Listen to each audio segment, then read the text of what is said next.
So all roads bring us here. The headline fight of UFC 319. Right, we have our champion, Dricus du Plessis, against our challenger, Khamzat Chimaev. And Matt, there was so much, right, contemplation leading into this fight, right?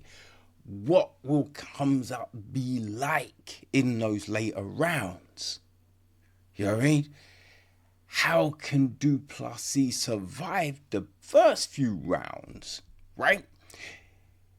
With, you know, Khamzat being such a huge favorite.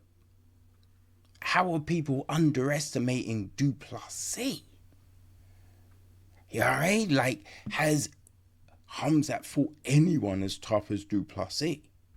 Right? There was all of these narratives floating around the space. They both unbeaten in the UFC.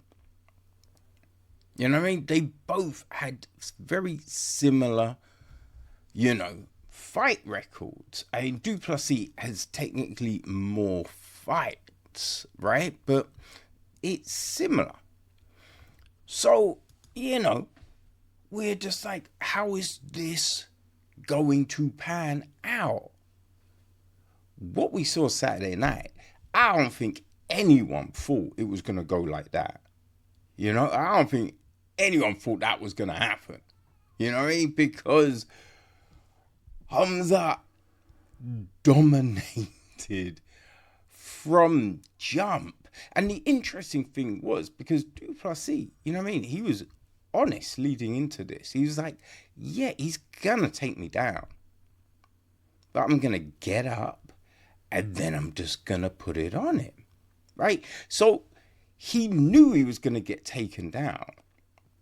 But the thing was, it just didn't look like he knew at all how to get up. And obviously, that is easy to say when you're not on bottom and a beast is on top of you, Like, I've trained jiu-jitsu, done judo, just all of these things. And sometimes, right, when you are going up against someone who has been in the game years longer than you, and you look at them and be like, I mean, they're not huge, but they essentially could do whatever the fuck they want to you because they just know so much, right? So, yes, we have those things, we have those scenarios.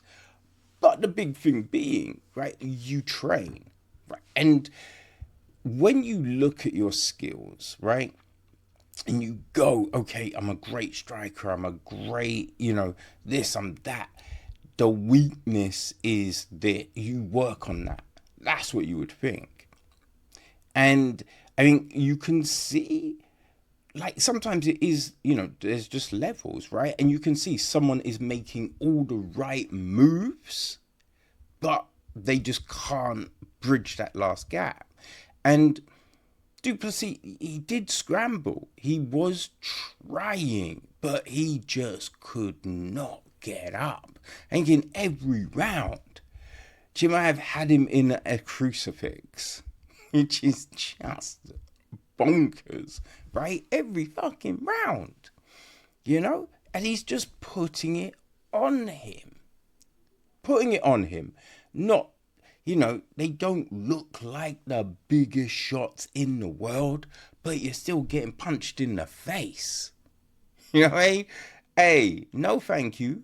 Right? You're still getting kneed in the side. We saw when GSP did that to Sarah, right? In their second fight. It's just those horrible knees to the side. Fuck that.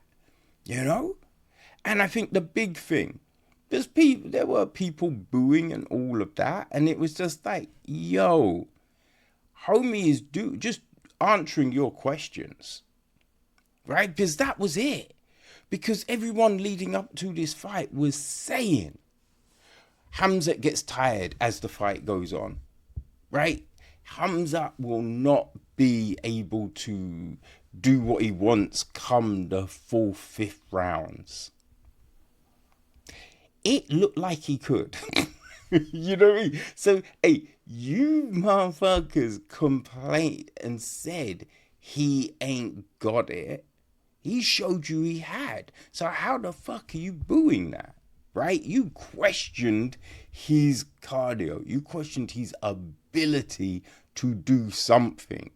So he showed you that ain't true, son. He showed you he can last and dominate in those championship rounds. So yeah, what more can someone do, right? I thought it was interesting. I did not find this a boring fight one bit because the magnitude of everything. It was all a chess game. And DBP, as you know, come that 5th round, right? Like when he reversed, you know, he showed he still was trying, right? He just, there's levels, you know. He couldn't really compete on this night, but he was trying. So that's what made it intriguing. That's what made it intriguing. And Khamzat just, even on the feet, he wasn't reckless, you know. Everything was very measured. Everything was very measured. So, man, hats off to, you know, Chimaev, because what he did, insanity. I think we got 50-44 across the board, you know? And I think that works out just one round being given a 10-8. But I kind of feel you, at least the first 4 rounds are 10-8s. Because it was complete control. And you going, oh, but there wasn't a damaging shot, right? It's all about damage. And the problem I have with the whole damage thing is some people do not cut, some people do not bruise. You know?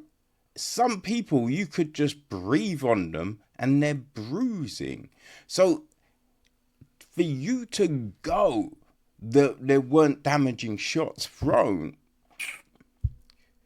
How about you lie on your back in a crucifix for 5 minutes and those same shots are thrown and you know what I mean, see how you feel, right? You see how you feel. You know what I mean? I just think all of those rounds are 10-8s. What are we doing? You know what I mean? What are we doing? It was an impressive night. And now the question is, who can beat Khamzat Chimaev? Who can beat the Wolf? You know what I mean? Is there a Red Riding Hood we're sending up in there? Because I don't know. I don't know who gets this shit done. But boy, I'm intrigued to watch these challenges. Carl Bahayo, Anthony Hernandez, you know, Nasruddin Imamov, right? And all the other people I have forgotten. But there are some interesting fights ahead. And I am here for every single one. But boy, UFC 319, fantastic. On to the next one, right?